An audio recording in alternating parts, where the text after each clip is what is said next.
Friends, welcome back to my channel.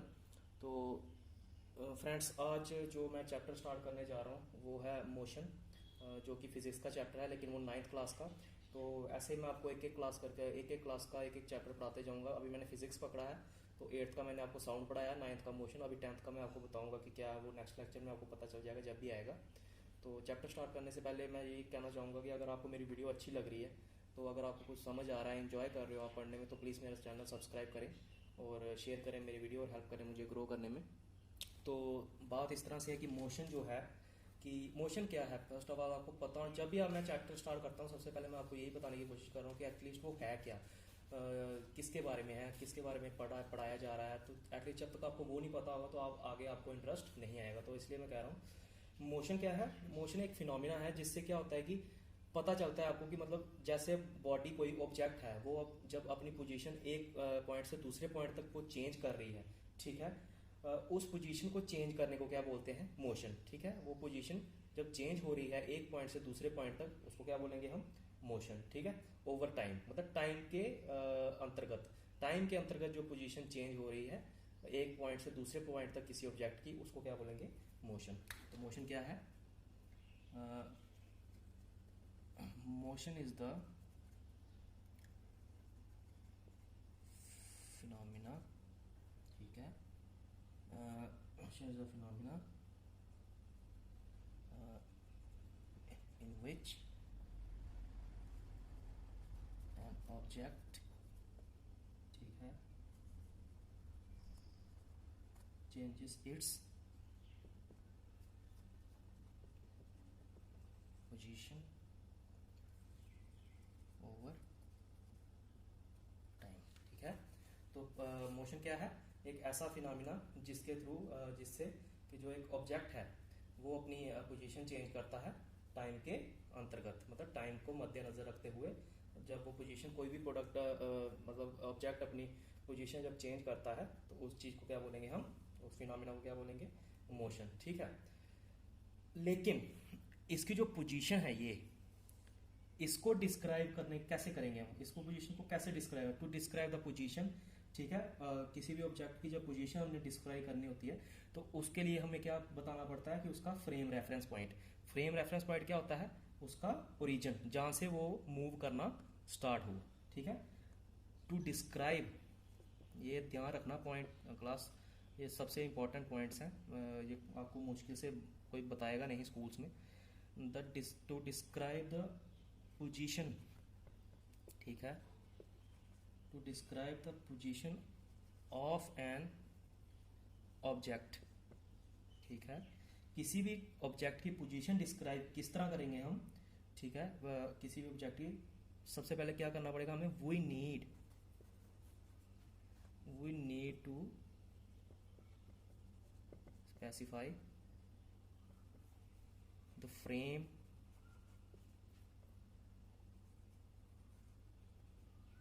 Reference point, ठीक है, called as origin. ठीक है, किसी भी ऑब्जेक्ट की पोजीशन डिस्क्राइब करने के लिए हमें क्या करना पड़ेगा, उसका जो फ्रेम रेफरेंस पॉइंट है, ठीक है, फ्रेम रेफरेंस पॉइंट है, उसको हमें स्पेसिफाई करना पड़ेगा, जिसको हम क्या कहेंगे, ओरिजिन। ओरिजिन क्या होता है? ये आपके पास एक ऑब्जेक्ट है, ठीक है, कोई भी बॉल है, ठीक है, ये अभी यहाँ पे स्टिल है, ये इसकी पोजीशन 1 है, ठीक है, पोजीशन इसकी 1 है। यहां से चलना ये स्टार्ट करेगी, यहां तक जाना है इसने, ये पॉइंट है, ये पोजीशन 2 लगा लो आप। ठीक है, जब इस बॉल ने पोजीशन 1 से पोजीशन 2 तक जाना है, ठीक है, कहां से जाएगी? चलने के लिए कोई पॉइंट तो होना चाहिए उसके पास। अगर किसी पहले पोजीशन पे होगी नहीं, कोई चीज किसी पे स्टिल पड़ी नहीं होगी, तो चलेगी कैसे? तो जिस पॉइंट पे वो स्टिल पड़ी है, बॉल यहाँ पे अभी पड़ी हुई है स्टिल, इसमें कोई मूवमेंट नहीं है, तो इस पॉइंट 1 को क्या बोलेंगे हम, उसका ओरिजिन। ठीक है, यहां से ये चलना स्टार्ट करेगी और स्टार्टिंग पॉइंट, ठीक है, ओरिजिन बोलेंगे या स्टार्टिंग पॉइंट। यहां से पोजीशन 1 से चलना स्टार्ट करेगी तो पोजीशन 2 पे आएगी, तो पोजीशन 1 क्या हुआ, उसका ओरिजिन। और इसकी स्पेसिफिकेशन के बिना हम इसको मूवमेंट नहीं करा पाएंगे। तो इसकी स्पेसिफाई को, जब हम ओरिजिन को स्पेसिफाई करते हैं कि वो कहाँ से स्टार्ट हुआ, तो वो क्या होगा, पोजीशन। और उसको क्या बोलेंगे हम, डिस्क्राइब द पोजीशन, मतलब डिस्क्रिप्शन ऑफ पोजीशन। पोजीशन को डिस्क्राइब किया हमने, कैसे किया, उसका फ्रेम रेफरेंस पॉइंट स्पेसिफाई करके, बता के, स्पेसिफाई करके मतलब उसका फ्रेम रेफरेंस पॉइंट बता के। और फ्रेम रेफरेंस पॉइंट को क्या बोलेंगे हम, ओरिजिन। ठीक है, ओरिजिन क्या होता है, स्टार्टिंग पॉइंट। इतना समझ में आया? ठीक है, अब इतना समझ में आ गया ना। अब नेक्स्ट है इसके जो मैथमेटिकली है, ठीक है। अब फिजिक्स है, फिजिक्स में मैथमेटिक्स तो हो गई। मैथमेटिकली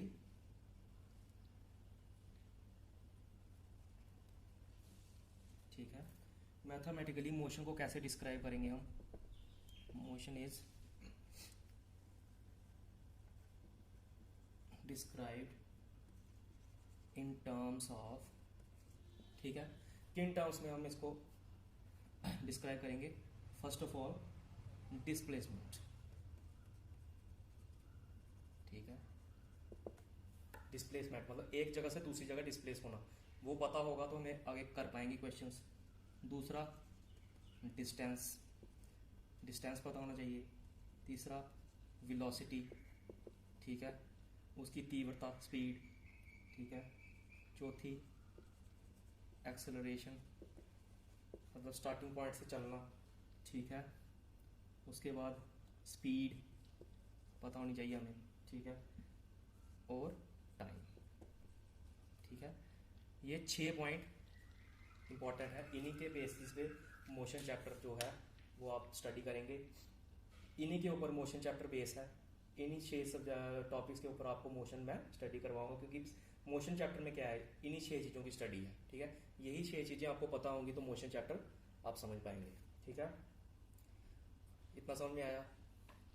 अब नेक्स्ट है, तो मोशन को स्टडी करने के लिए आपको 2 चीज़ों का मतलब फिजिक्स ब्रांच हमें प्रोवाइड करती है। जैसे पहली ब्रांच है फिजिक्स की मोशन को स्टडी करने के लिए काइनेमेटिक्स, ठीक है, और दूसरी ब्रांच है इसकी डायनामिक्स, ठीक है।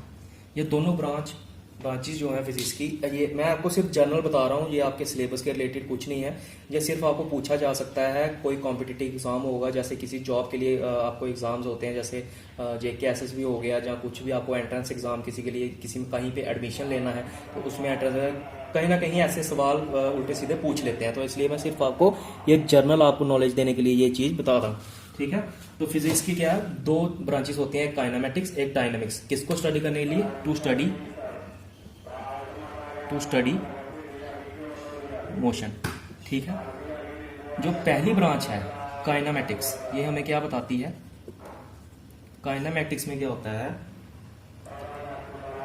It describes the point, it describe the motion of points, ठीक है, जहाँ बॉडीज, ठीक है, एंड, ठीक है, सिस्टम ऑफ बॉडीज, जिसको आप ग्रुप्स भी कह सकते हैं, group of bodies, system of bodies, जिसको आप ग्रुप्स भी कह सकते हैं, ठीक है। ग्रुप्स ऑफ बॉडीज को स्टडी करने में, groups of bodies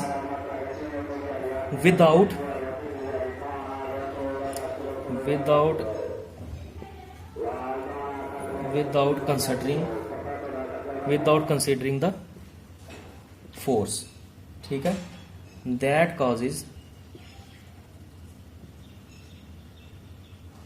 causes them to move।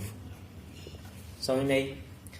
मतलब वो ब्रांच जो मोशन को डिस्क्राइब करती है, किसी भी पॉइंट्स को या बॉडीज को या किसी बॉडीज के ग्रुप को, विदाउट कंसिडरिंग द फोर्स। इसमें फोर्स की स्टडी नहीं करेंगे हम, ठीक है। काइनेमेटिक्स कौन सी ब्रांच है जिसमें फोर्स कंसीडर नहीं होती? कौन सी फोर्स?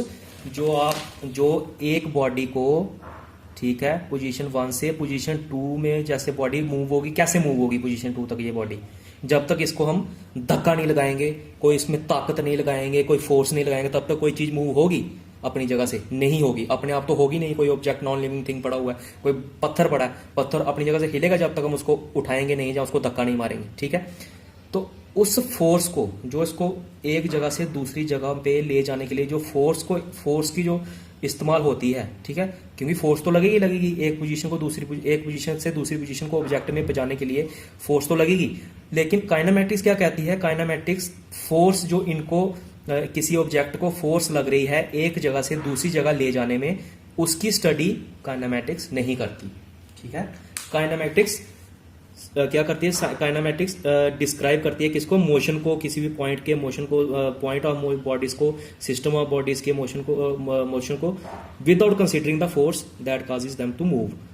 मतलब इसमें क्या करेंगे हम? फोर्स को कंसीडर नहीं करेंगे इस ब्रांच में, फोर्स की स्टडी नहीं करती। जो क्या करती है, जो फोर्स क्या करता है, एक ऑब्जेक्ट को एक पोजीशन से दूसरे पोजीशन से मूव करने में जो फोर्स लगती है, उस फोर्स को कंसीडर नहीं करती। कौन सी ब्रांच? काइनेमैटिक्स। सिंपली क्या है कि इसमें फोर्स की स्टडी, ये ब्रांच फोर्स की स्टडी नहीं करती, ठीक है, इसमें फोर्स की स्टडी नहीं होती, ठीक है। ये होगी आपकी एक ब्रांच,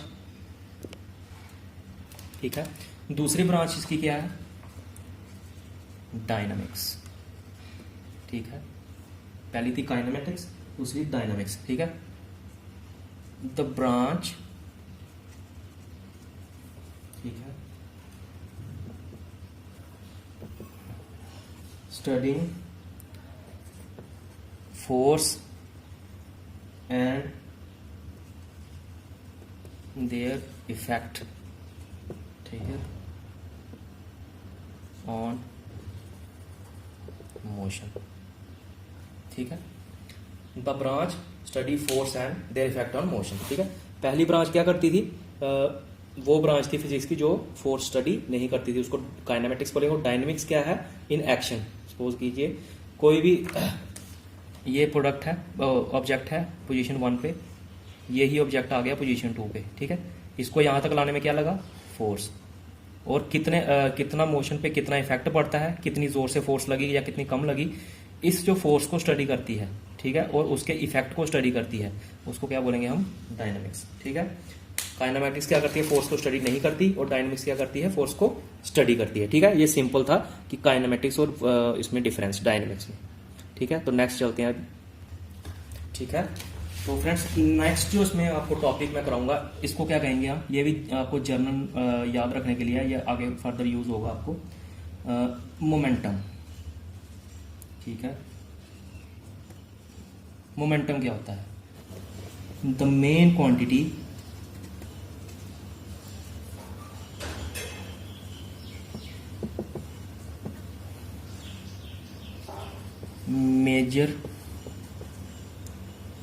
measures the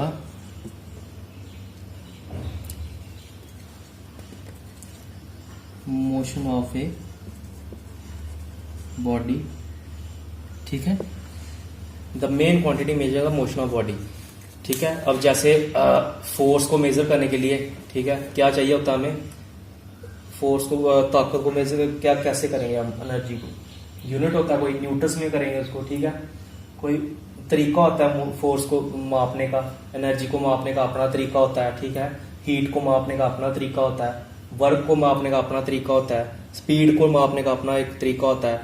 लेकिन जो क्वांटिटी, मतलब मेजर करने में, सॉरी मापने का वही कह रहा हूं, लेकिन जो क्वांटिटी मोशन को मेजर करती है, ठीक है, उस मेजर करने की जो क्वांटिटी होती है उसको क्या बोलेंगे हम? मोमेंटम, ठीक है।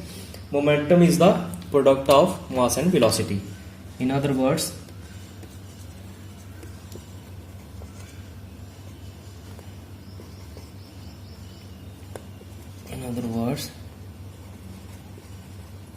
मोमेंटम जो है is the product of, ठीक है। In other words, momentum is the product of mass and velocity, ठीक है। तो प्रोडक्ट मोमेंटम क्या होगा? मास और वेलोसिटी का प्रोडक्ट। तो मास क्या होगा? वेट, और वेलोसिटी को क्या बोलेंगे? Rate of change of position, मतलब किस हिंदी में गति या चाल, मतलब किस स्पीड से वो अपनी पोजीशन चेंज कर रहा है कोई भी ऑब्जेक्ट, ठीक है, किस पोजीशन से मतलब किस स्पीड से अपनी पोजीशन को चेंज कर रहा है, उसको क्या बोलेंगे वेलोसिटी, और मास को वेट। और इन दोनों का जो प्रोडक्ट होता है, इन दोनों को लेके जो हम चीज, जब तक हमको ये चीजें नहीं पता होंगी, मास नहीं पता होगा किसी चीज का, वेलोसिटी नहीं पता होगी, तब तक हम किसी भी ऑब्जेक्ट का मोमेंटम या मोशन फाइंड नहीं कर पाएंगे। तो मोमेंटम क्या हुआ, product of mass and velocity. और मेन क्वांटिटी क्या है, ये मेजर करती है किसको, मोशन को। लेकिन मोशन को मेजर करने के लिए हमें दो चीजों की जरूरत होती है, मास और वेलोसिटी। तो इन दोनों का जो प्रोडक्ट होता है उसको हम क्या बोलेंगे, मोमेंटम। मोमेंटम क्या होगा, मास और वेलोसिटी का प्रोडक्ट। इनको मल्टीप्लाई या प्रोडक्ट करके जब तक हमको इन चीजों के बारे में नहीं पता होगा, तब तक हम मोशन का पता नहीं लगा पाएंगे। ठीक है, तो momentum is a very important topic. ठीक है, तो नेक्स्ट है, तो नेक्स्ट है इसका SI unit, SI unit of momentum. ठीक है, ये किस में मेजर किया जाता है, ऐसा यूनिट क्या है इसका, ये है केजी मीटर पर सेकंड। ये आपको पता होना चाहिए, बहुत ही इंपॉर्टेंट होता है ये ऐसा यूनिट। जब तक आप कोई भी मतलब सपोज करो आप डेरिवेशन ड्राइव करते हो किसी भी चीज की, ठीक है, कोई न्यूमेरिकल निकालते हो, कोई मैथमेटिकल कोई इक्वेशन सॉल्व करते हो, जब तक आप फिजिक्स में आंसर सपोज करो आया, इसका मोमेंटम निकाला आपने, सपोज करो 2.6 समथिंग आया, जब तक ये इसका समझ लो मोमेंटम है, किसी भी आपने निकाला मोमेंटम आया, ये क्वेश्चन का आंसर है 2.6, जब तक इसके आगे आप इसका यूनिट नहीं लिखोगे, ऐसा ही यूनिट नहीं लिखोगे, तब तक आपको इसके मार्क्स नहीं मिलेंगे। ठीक है, इसके मार्क्स, इस चीज के बिना आपका आंसर की कोई वैल्यू नहीं है। तो इसमें और एक इंपॉर्टेंट पॉइंट ऐड करो आप, मोमेंटम जो है, ठीक है, momentum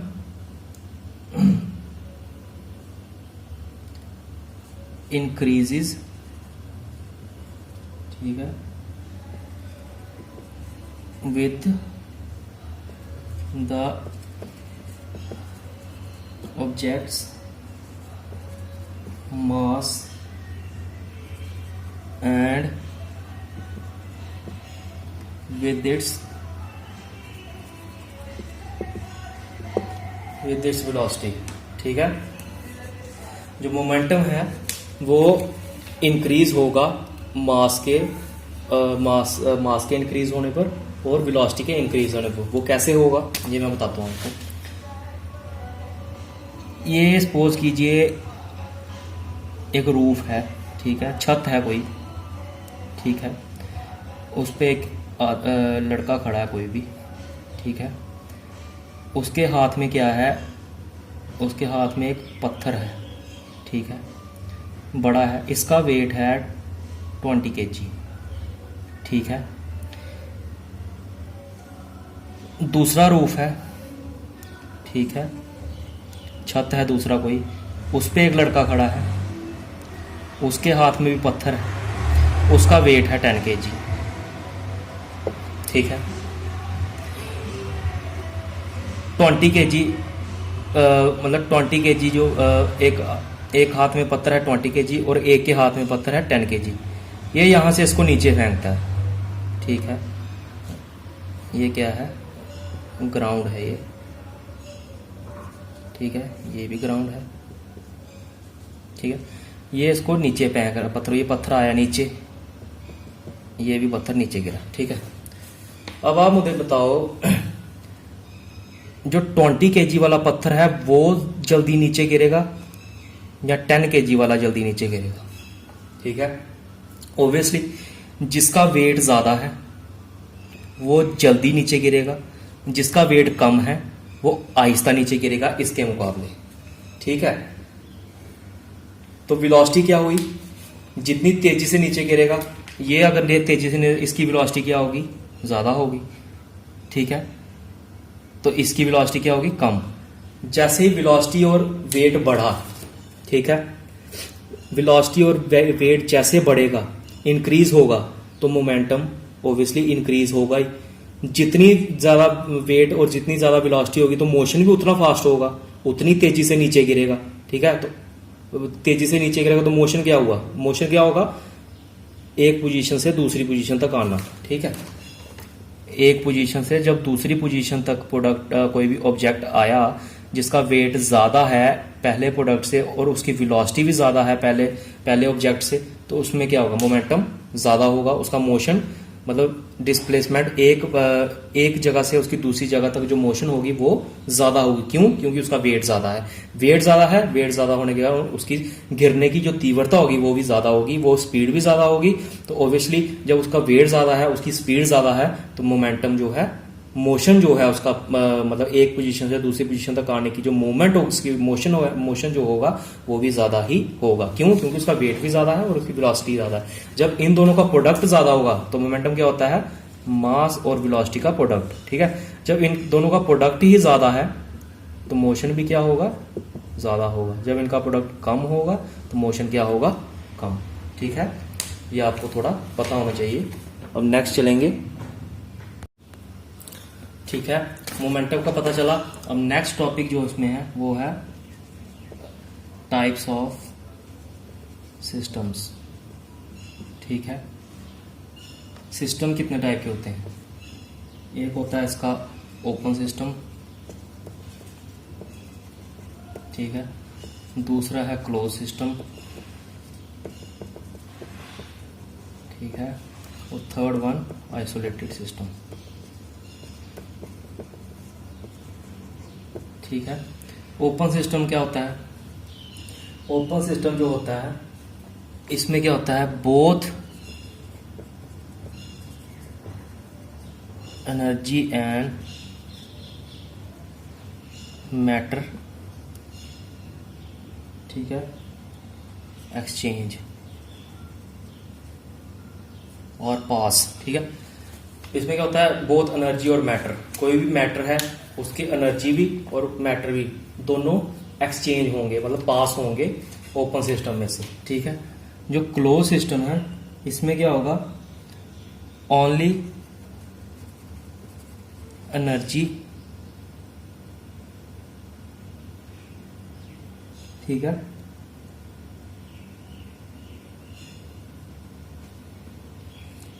exchange but matter does not.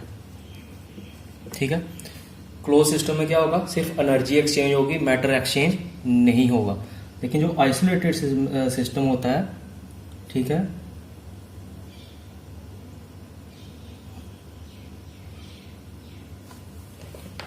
जो आइसोलेटेड सिस्टम है, आइसोलेटेड सिस्टम में क्या होता है,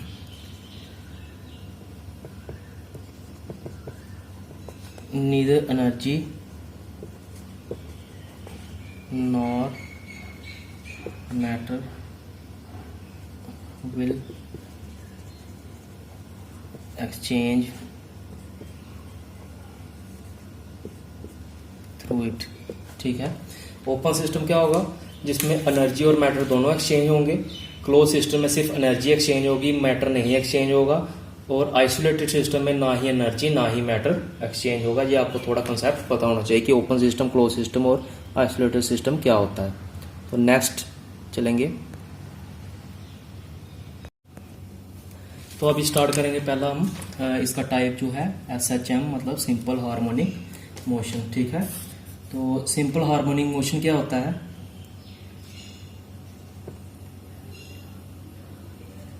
इट इज ए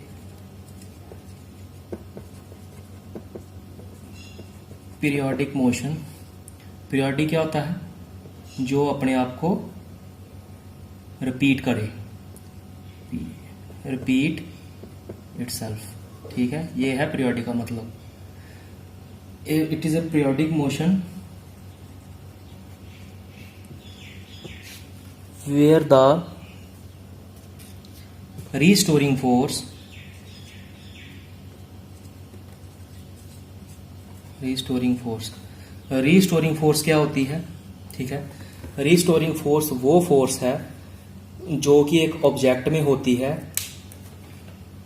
जो कोई भी ऑब्जेक्ट है जब वो मूव कर रहा है एक पोजीशन से दूसरी पोजीशन तक, ठीक है, ये फोर्स उस पोजीशन को, जब वो दूसरे पोजीशन पे पहुंच गया ऑब्जेक्ट, दूसरी पोजीशन से अपनी इक्विलिब्रियम पोजीशन पे, मतलब अपनी स्टिल पोजीशन पे जिस पे वो था, मैं ये समझाता हूं आपको ऐसे। पहले डिफाइन लिख लो, फिर मैं आपको समझाता हूँ कि रिस्टोरिंग फोर्स क्या होती है। रिस्टोरिंग फोर्स, ठीक है, ऑन द मूविंग ऑब्जेक्ट, ठीक है, इज डायरेक्टली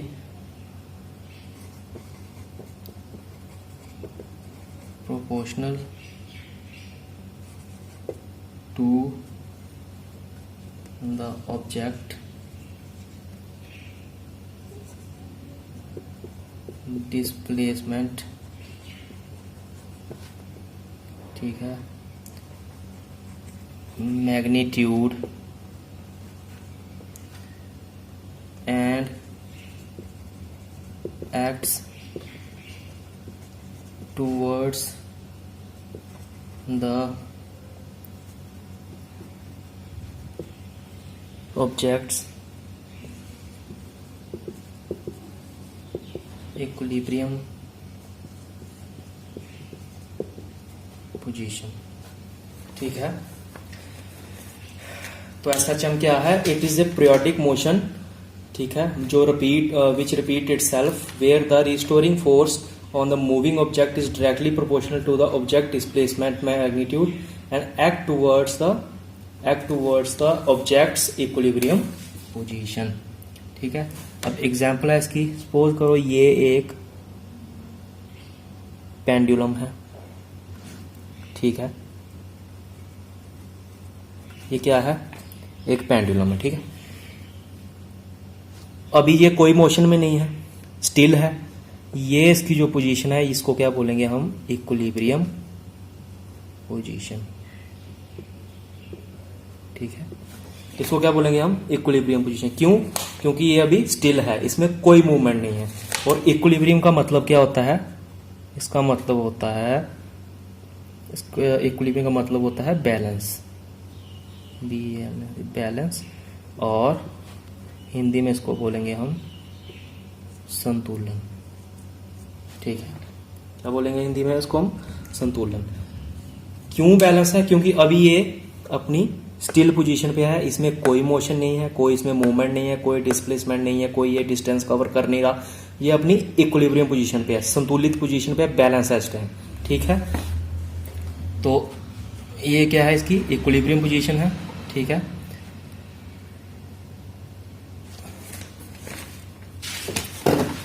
और इसको हमने यहां से मूवमेंट कराई यहां तक, ठीक है, ये आ गया। फिर ये यहां से, ये इसकी क्या थी? इक्विलिब्रियम पोजीशन थी।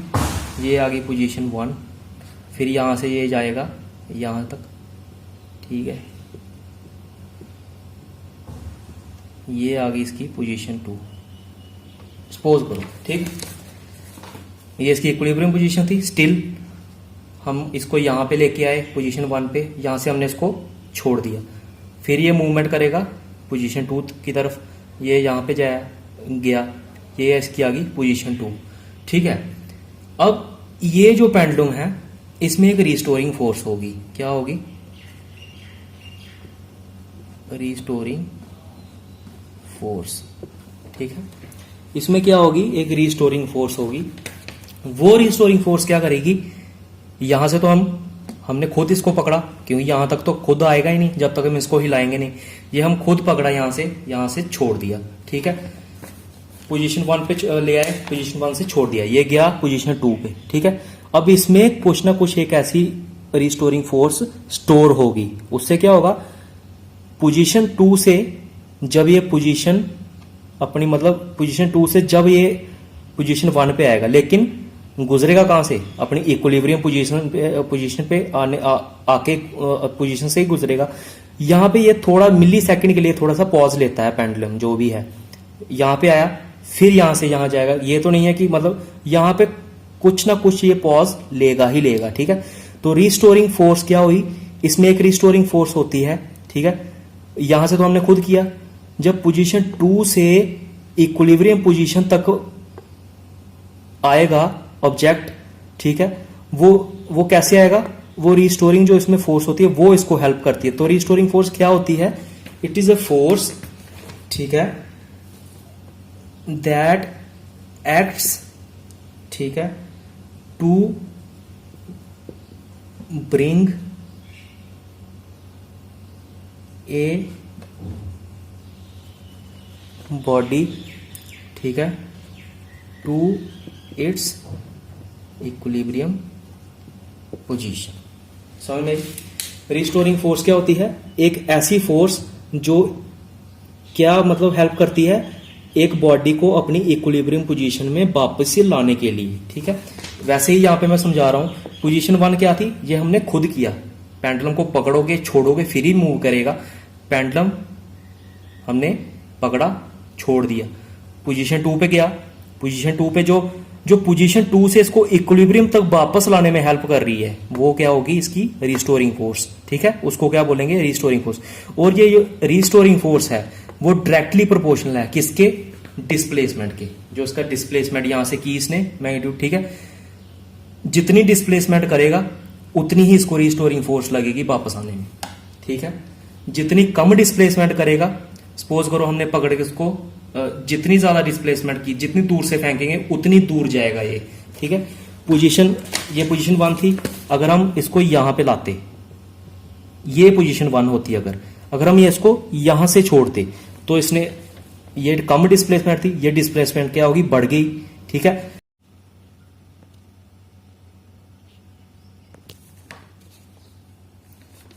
ठीक है, तो मैं दोबारा आपको समझाता हूं। ठीक है, ये पेंडुलम है। ठीक है, मैंने पहले क्या समझाया आपको कि जब हम इसकी पोजीशन को बढ़ा देंगे, सपोज कि ये इनिशियल पहले इसकी पोजीशन यहाँ ली थी हमने, ठीक है, फिर हमने इसकी पोजीशन को बढ़ा दिया यहाँ पे, ये इसकी पोजीशन 1 कर दी। पहले कहाँ थी? ये यहाँ पे था। ठीक है, फिर अब इसकी दूसरी पोजीशन क्या होगी? ये होगी पोजीशन 2 इसकी, ये होगी। ठीक है, ये इसकी क्या थी? पोजीशन 1 थी। ये क्या होगी इसकी अभी? क्योंकि हमने इसकी डिस्प्लेसमेंट को बढ़ा दिया। ठीक है, जितनी ज्यादा डिस्प्लेसमेंट, ठीक है, जितनी ज्यादा इसकी डिस्प्लेसमेंट होगी उतनी ज्यादा इसमें रिस्टोरिंग फोर्स लगेगी। यहां पे थी तो ये क्या थी? डिस्प्लेसमेंट कम, तो रिस्टोरिंग फोर्स यहाँ पे इसको पोजीशन 2 से इसको वापिस लाने में कितनी रिस्टोरिंग फोर्स लगनी थी? कम लगनी थी। अब इसकी हमने जो पोजीशन है, जो इसकी डिस्प्लेसमेंट है, ये बढ़ा दी, यहां पे कर दी इसकी डिस्प्लेसमेंट यहां पे। ठीक है, अब यहां से यहां पे जाएगा तो इसकी डिस्प्लेसमेंट यहां पे ज्यादा होगी। तो यहां से अगर अपनी जब ये इक्विलिब्रियम पोजीशन में हम इसको लाएंगे, जो वापिस आएगी तो रिस्टोरिंग फोर्स क्या होगी? ज्यादा लगेगी। क्यों? क्योंकि इसकी जो डिस्प्लेसमेंट है वो बढ़ गई। तो कहने की बात, जितनी ज्यादा डिस्प्लेसमेंट उतनी ज्यादा रिस्टोरिंग फोर्स, जितनी कम डिस्प्लेसमेंट उतनी कम रिस्टोरिंग फोर्स। ये है SHM, सिंपल हार्मोनिक मोशन। और ये अपने आप को रिपीट करता जाता है, यहां से पोजीशन 1 से पोजीशन 2, पोजीशन 3 1 से पोजीशन 2 से पोजीशन 1, पोजीशन 1 से पोजीशन 2। कब तक? जब तक ये अपनी इक्विलिब्रियम पोजीशन पे नहीं आ जाता।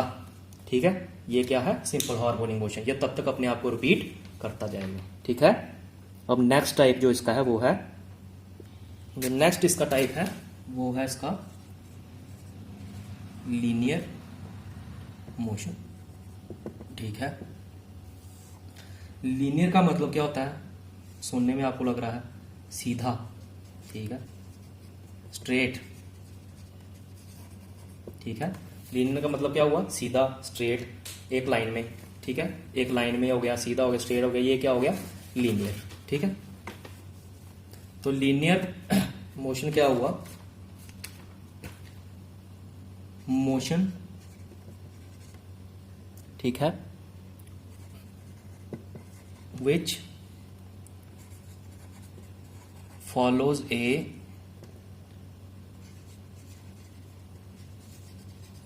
straight linear path, ठीक है, and whose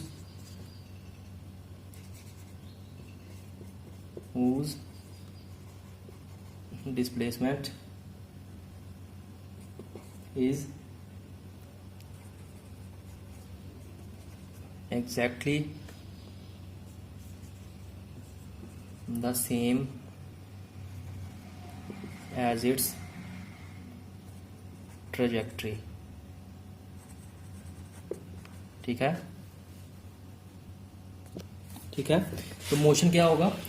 motion which follows a straight linear path and whose displacement exactly the same as its trajectory. ठीक है, वो मोशन स्ट्रेट लाइन का होगा जिसकी जो डिस्प्लेसमेंट है वो किसके बराबर होगी, उसकी ट्रेजेक्टरी के। ट्रेजेक्टरी क्या होगी, उसका पाथ।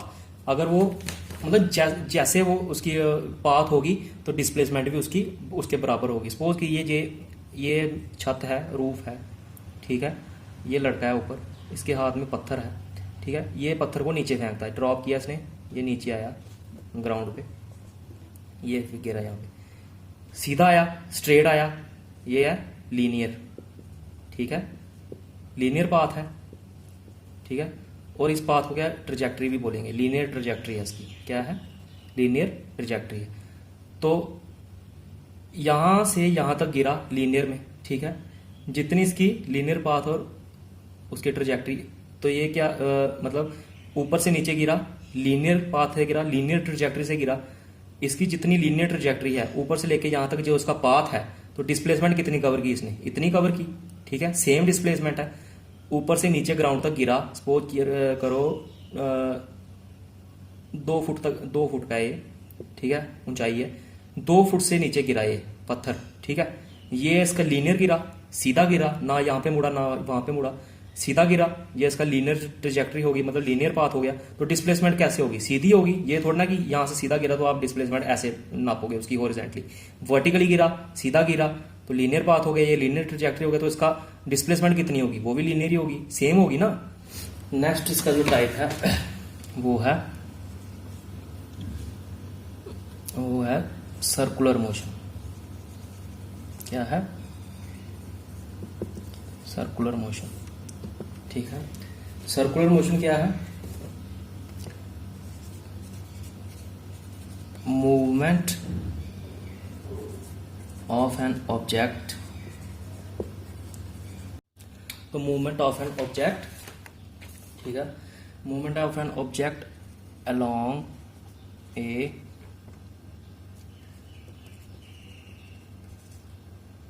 circumference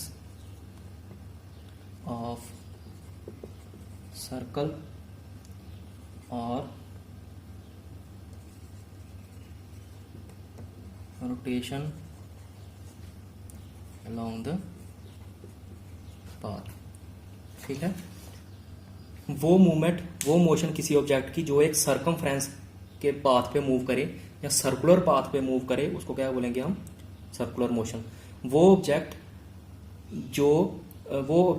जिसमें जो मोशन है वो किसके अराउंड हो, एक सर्कुलर पाथ या सर्कमफ्रेंस के अराउंड जो ऑब्जेक्ट मोशन में होता है, उस मोशन को क्या बोलेंगे हम, सर्कुलर मोशन, ठीक है।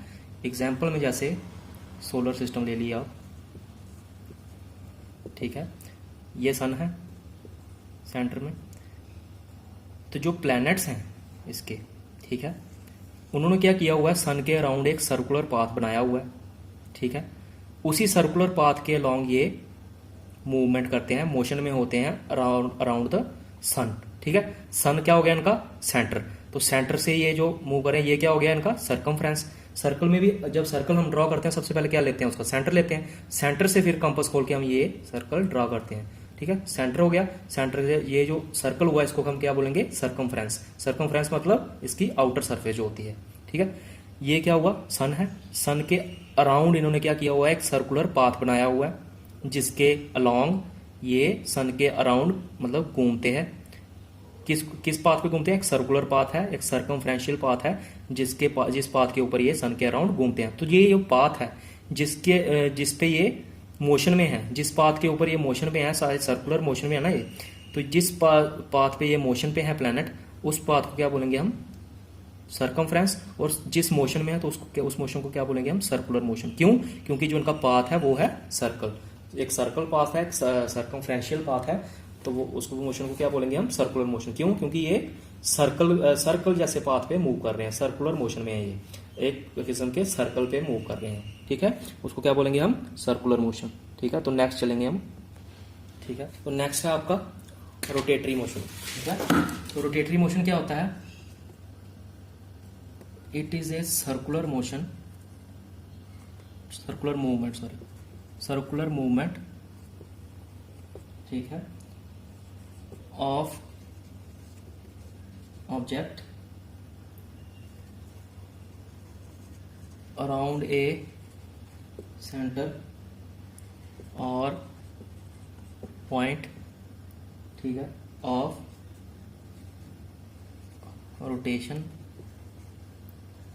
एट एन एक्सिस, ठीक है। सर्कुलर मूवमेंट क्या होती है, रोटेशन क्या होता है, रोटेटरी मूवमेंट और rotatory motion. It is a circular movement of object around a centre और a point of rotation at an axis, ठीक है। जब कोई भी ऑब्जेक्ट किसी सेंटर पे मूव करता है ना, उसका कोई पहले तो क्या सर्कुलर मोशन क्या हो गया, उसने एक सर्कमफ्रेंस मतलब सर्कमफ्रेंस घेरा हुआ है, एक सर्कुलर पाथ पे मूव कर रहा है। लेकिन यहाँ पे क्या है, वो सिर्फ सेंटर पे मूव करेगा। उसके पास एक सेंटर ऑफ रोटेशन होगा, सेंटर ऑफ पॉइंट होगा, और वो एक एक्सिस होता है जिसपे वो मूव करता है, एक सेंट्रल एक्सिस होता है जिसपे वो मूव करता है या रोटेट करता है। उसको क्या बोलेंगे, रोटेटरी मोशन, ठीक है। ठीक है, फॉर एग्जाम्पल पहले में क्या थी सर्कुलर में, सोलर सिस्टम। इस पे क्या आएगी, आप ग्लोब तो देखा होगा ऑफिस में, ठीक है ना। इसकी एग्जाम्पल क्या होगी, सिंपली ग्लोब, पता चल जाएगा आपको। तो ग्लोब का क्या होता है, ग्लोब में क्या होता है, सेंटर होता है इसका, ठीक है ना। एक ही सेंटर पे ये प्लेस होता है, ठीक है। सेंटर से ये जॉइंट ऊपर से फिक्स्ड होता है और नीचे से भी फिक्स्ड होता है। इसको एक पर्टिकुलर सेंटर पे होता है ये, ठीक है। सेंटर से क्या करता है ये, जब हम इसको रोटेट करते हैं तो ऐसे रोटेट करता है ये सेंटर से, ठीक है। इस साइड को ऐसे मूवमेंट रोटेट करता है, या इस साइड को करेगा, जब अगर हम इसको इस साइड से घुमाएंगे तो इस साइड को मूव करेगा, ठीक है। लेकिन करेगा क्या, एक सेंटर होता है, एक फिक्स्ड इसका सेंटर होता है जिसपे ये मूव करता है। एक पर्टिकुलर एक सेंटर एक्सिस होता है जिसपे ग्लोब रोटेट करता है या मूव करता है, ठीक है। क्योंकि सेंटर कौन सा हुआ, ये वाला सेंटर और ये वाला, यहाँ से ये ग्लोब फिक्स्ड होता है from top and from bottom, ठीक है। तो एक सेंट्रल एक्सिस के ऊपर ये मतलब फिक्स्ड होता है और एक एक्सिस के ऊपर ये रोटेट करता है, जिसको हम क्या बोलेंगे, रोटेटरी मोशन, ठीक है। और इसमें आपको याद रखना है कि जो जब इफ अगर the rotation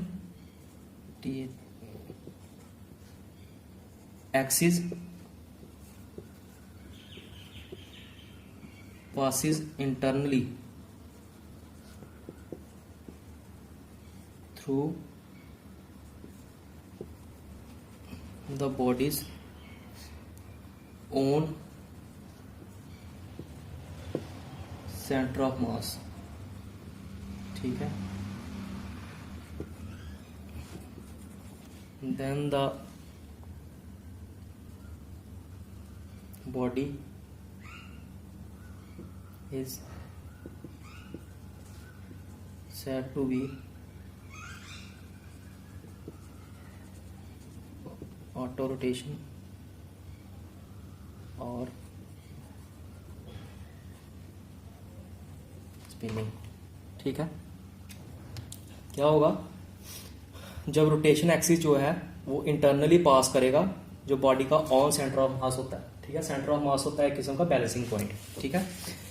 centre of mass क्या होगा, बैलेंसिंग पॉइंट, ठीक है। जब जो रोटेशन एक्सिस है जब वो इंटरनली किससे पास करेगा, सेंटर ऑफ मास से पास करेगा, मतलब बैलेंसिंग पॉइंट से मास करेगा, तो उसको हम क्या बोलेंगे, ऑटो रोटेशन। जब ये अब हम देखो ग्लोब को जब हम घुमाते हैं, हम एक ही बार उसको स्पिन कराते हैं, एक ही बार जब स्पिन कराएंगे वो अपने आप घूमता जाता है। क्यों घूमता जाता है, क्योंकि उसका जो उसके पास क्या है, एक अपना सेंटर ऑफ मास है, मतलब एक बैलेंसिंग पॉइंट है, जिसके एक बैलेंसिंग पॉइंट है, उसके पास एक सेंटर है, उसके पास एक एक्सिस है जिसपे वो ऑटो रोटेट करता जाता है। क्यों, तो सिंपली उसके पास क्या है, centre of mass. Centre of mass क्या हुआ, बैलेंसिंग पॉइंट, उसके पास एक बैलेंसिंग पॉइंट है जिसपे वो अपने आप ऑटो रोटेट करता जाता है, ठीक है। इसको क्या बोलेंगे हम, रोटेटरी मोशन, ठीक है। नेक्स्ट आपका आ गया लास्ट, ऑसिलेटरी मोशन, ठीक है। ऑसिलेटरी मोशन क्या होता है, it is defined as the to and fro, ठीक है, to and fro motion of the body, ठीक है, about its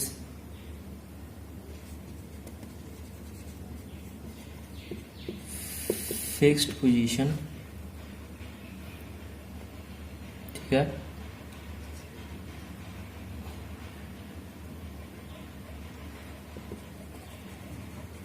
oscillatory motion is also a type of periodic motion. ठीक है, एग्जाम्पल है इसकी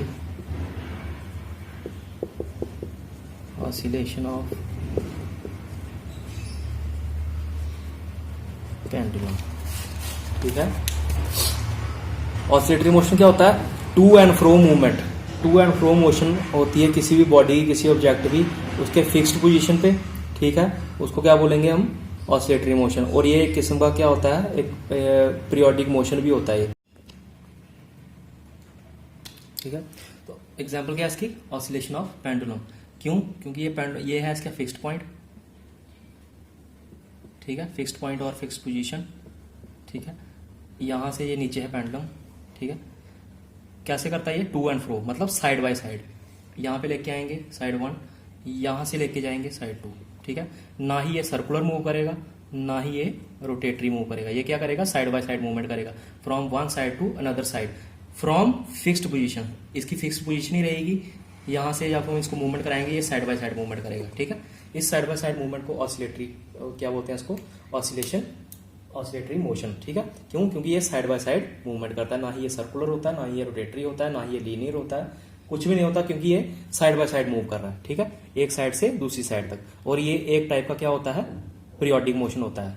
तब तक मतलब मोशन में होता रहेगा जब तक ये अपने फिक्स पॉइंट पे वापस नहीं आया था। तो अपने आप को रिपीट कर रहा है। रिपीट तब तक करेगा जब तक ये स्लो नहीं हो जाता। स्लो होकर जब तक ये अपनी पुरानी पोजीशन पे, फिक्स पोजीशन पे वापस नहीं आता। और कैसे मूव करेगा? Side by side. ठीक है, साइड बाय साइड क्यों मूव करेगा? क्योंकि ये टू एंड फ्रो मूवमेंट को बताता है हमें। Oscillatory motion is a to and fro movement, आगे पीछे साइड बाय साइड मूवमेंट, जिसको क्या बोलते हैं हम? Oscillatory motion. ठीक है, तो यही था। अगर आज सिर्फ आपको मैंने मोशन कराया है, उसके टाइप्स कराए हैं कि कितने टाइप के हैं, मोशन क्या होता है, उसके कितने टाइप्स हैं। अभी इसमें काफ़ी सिलेबस है, तो सिंपली आज यही कवर करूंगा। तो नेक्स्ट लेक्चर में अभी इसका क्या पता मैं 3 पार्ट में कराऊं, या मैक्सिमम मैं कोशिश करूंगा कि 3 पार्ट में ये कवर हो जाए। फर्स्ट पार्ट मैंने आपको आज करा दिया, तो अभी इसके देखता हूँ। अगर 1-2 लेक्चर में कंप्लीट होता तो 2 में ट्राई करूंगा, नहीं तो 1 लेक्चर और बढ़ा लेंगे। तो दैट्स इट फॉर टुडे। तो मेरी पूरी ट्राई यही है कि आपको अच्छे से अच्छे तरीके से मैं समझा सकूं। तो आज के लिए इतना ही। तो नेक्स्ट सेशन में मिलेंगे। तो जाने से पहले प्लीज़ एक बार फिर कहना चाहूँगा, प्लीज़ मेरा चैनल जो है वो सब्सक्राइब कर दें, तो ताकि मैं ज़्यादा से ज़्यादा आपको अच्छी तरीके से पढ़ा सकूँ और मुझे हेल्प करें ग्रो करने में। Thank you very much.